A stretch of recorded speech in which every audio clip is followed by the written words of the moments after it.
Hey guys, what's going on?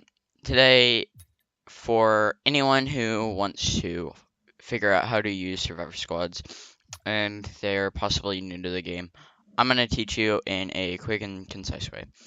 Sorry if I end up talking a bit fast, it's how I usually talk. So you may notice that I'm 56 power level. Half of that is because of research tiers and skill trees, which do help you level up your home base power level. But I would really recommend just using Survivor squads. So you have to fill up each squad. You don't have to, but I would recommend filling up each Survivor squad. Now, getting into the game with Survivor squads and whatnot, it may be very confusing to a new player, but this guide should hopefully teach you how to put together squads efficiently.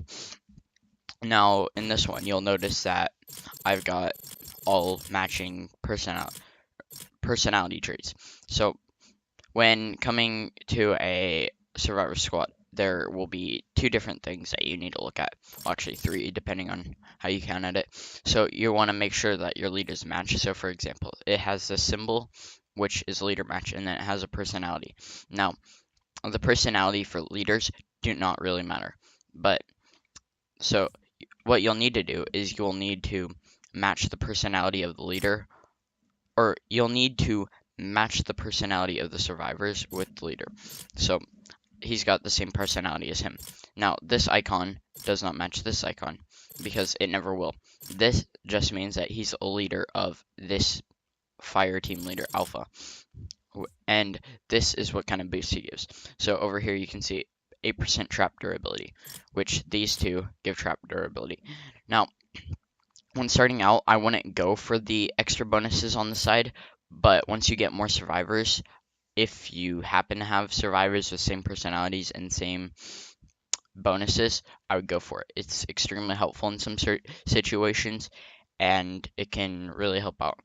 Now, leveling up survivors. This was my first mythic, which I got pretty early on, and I leveled him up to level 30 without really thinking, and now I'm kind of paying for it because I feel like I've got offense, which is what that mythic was, level 30, is 741.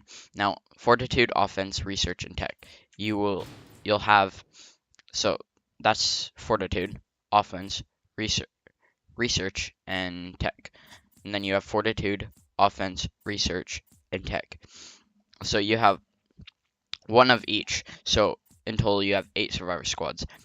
Now, the you all you really want to do is match personality. The bonuses, they don't really affect you. If you want to get a high power base level, all you would really want to do is, alright, so for example, he has the airplane icon. So you see the airplane icon up here. You see the airplane icon down there. You see that he has the dreamer personality, and then you see he has the dreamer personality, and then you would match them up with these. Now, when you see people saying, oh, only use like legendary survivors, I would recommend only going for epic survivors at your lowest, but if you're just starting out with the game, there's nothing wrong with rare, common, or even the rare, uncommon, or even common survivors.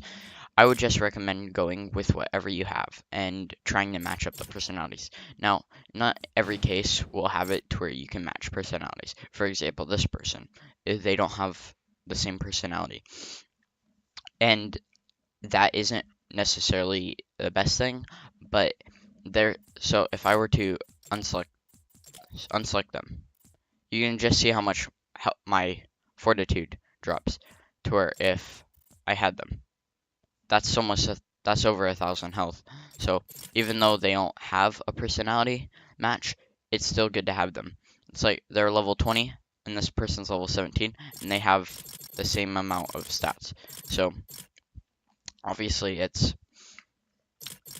good to have them with the personality bonus, but it's not a need to. Like this one, for example. These, even though it shows red, it's not necessarily a bad thing that they're red. Now, I would personally recommend is if you go into your armory, you can look at all your survivors.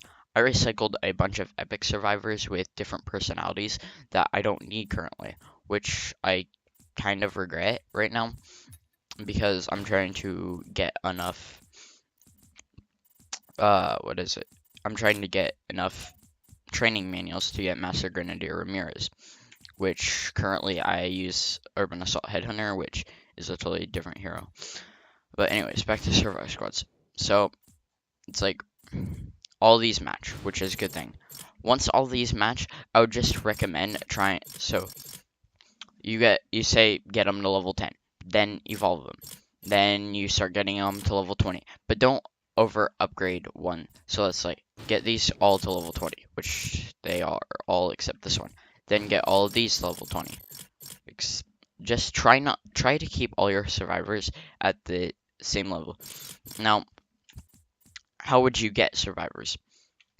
I recommend getting survivors by going in and doing your daily quests. Doing daily quests is probably a great way to get V-Bucks, and then whenever you go into the shop, you can buy Super People Llamas or People Llamas. Personally, I would recommend Super People Llamas, but if you have enough V-Bucks to purchase People Llamas, I'd recommend doing those too, because you can still get epic survivors or even legendaries, although I just recommend the super people. Now, if you have, say, all mythic leads and you are already working on just trying to get legendary survivors, I would still recommend people llamas and super people llamas, mainly super people llamas, but if you are tight on V-Bucks and you are trying to get these legendary survivors are very hard to get, which it's kind of an off on, but you really just need to be able to fill out your squads. Once you fill out your squads, then you can really mix and match. So, like these two. I have two legendary survivors here. They are obviously very good because they have the same personality as him. Although if he was, say, a mythic lead, that would be great. But I don't have any mythic. So just try and really balance it out. If you have any questions, leave them in the comments below. I'll try and answer any questions. You can also add me and just ask me questions. My Discord is Spyrovsgnorg number 3388. I'll probably just end up creating a Discord server if any of you have questions, or just post them in the comments and I'll try and respond as soon as possible. But thank you for watching. If you did enjoy this video, please leave a like and possibly think about subscribing. I'll try and create more guides like this in the future, but I hope you enjoyed.